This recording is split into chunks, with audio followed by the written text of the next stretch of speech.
It is a new contract for quarterback Tony Romo in Dallas. For the very latest on this and more information, let's go to ESPN insider Ed Werder. Ed, what exactly can you tell us?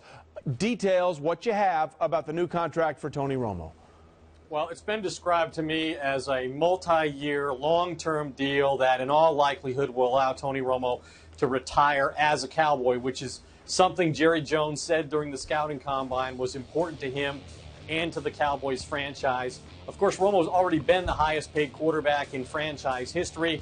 I'm told this deal will average between $17 and $18 million a year, which means it'll put him right behind the recent Super Bowl MVPs who have redone their deals, Drew Brees, Joe Flacco most recently, and Peyton Manning. And as you said, it will free up significant cap space for the Cowboys to not only sign their draft class this year, but also to pursue any unrestricted free agents that they still may covet, because Romo's cap number was a team high $16.8 million.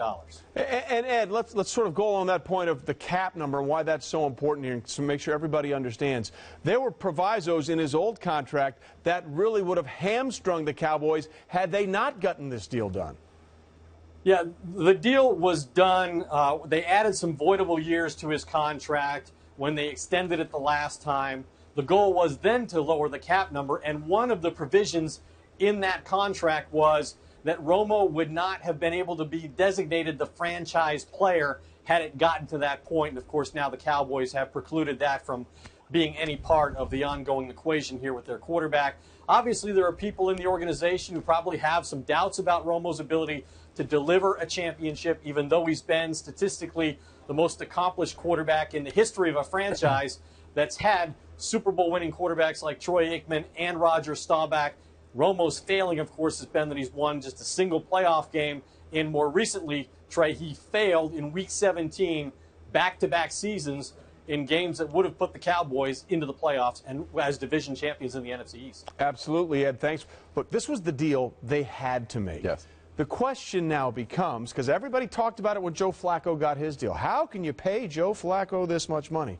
It's really not about that. It's about the timing of when the deal is up and what has to be done to help provide your team. It is, and it's about salary cap space, and I think that's the #1 issue right now. You look at the Cowboys; they can't sign anybody right now. They can't get into this free agency right now because they were salary cap hamstrung. I think right now, getting Tony Romo signed, that's a feeling of we can get in this market now, and now let's get going as far as not only building this team, but that confidence that he brings to the guys like Dez Bryant and this offensive line. Well, you make a great point, but not only the salary cap in free agency, it's the draft. You have to be able to sign players. And now you look at this deal, and it's kind of interesting. It's a 6-year deal.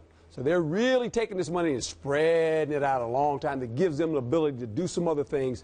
And you think about Tony Romo, you know, when you play quarterbacks, like being a head coach, you get a lot of the accolades when you win, but when you lose, it always falls on your plate. And Tony Romo in big games at times has not come through.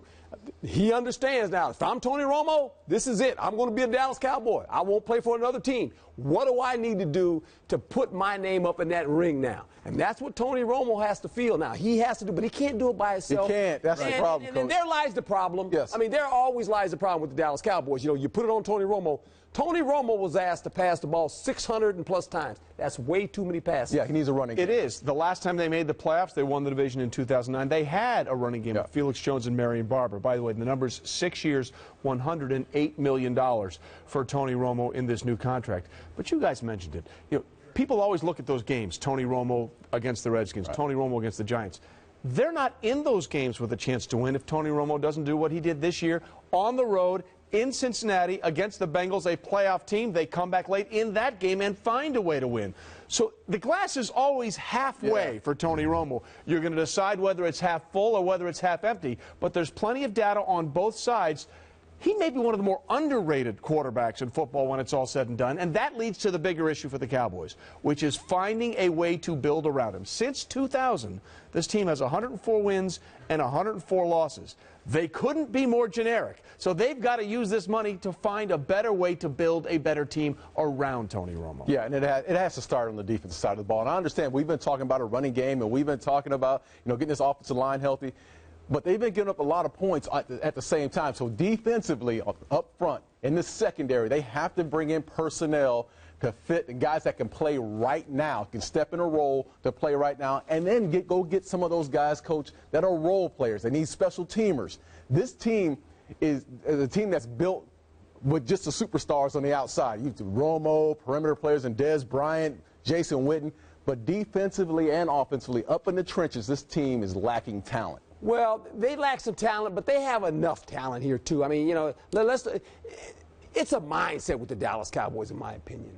I mean, they're a team that when it gets tight, they don't finish games. They don't close games out, guys. I mean, they are not a very good fourth-quarter team. They're really not. You look at them historically, well, they're 104 wins, 104 losses, okay? That tells you something about this team. You look at games twice, you know, not even this year. 5 times last year, they had the lead in the fourth quarter, couldn't hold it. Right. Some of that's defense, some of that's offense. Right. They got to get over that. Oh, we got the star on the side of our helmet. We're the Dallas Cowboys. Big deal. Finish the game. You could have won the division this year.